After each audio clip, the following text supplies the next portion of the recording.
నా పల్లెటూరు, ఇదే నా తల్లిగారు.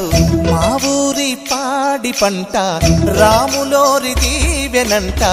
తల్లి గోదావరి నీళ్ళు కడిగె సీతమ్మ పాదాలు. ఊరంతా హాయ్ హాయ్ హాయ్, మనసంతా హాయ్ హాయ్ హాయ్. ఇదే నా పల్లెటూరు, ఇదే నా తల్లిగారు.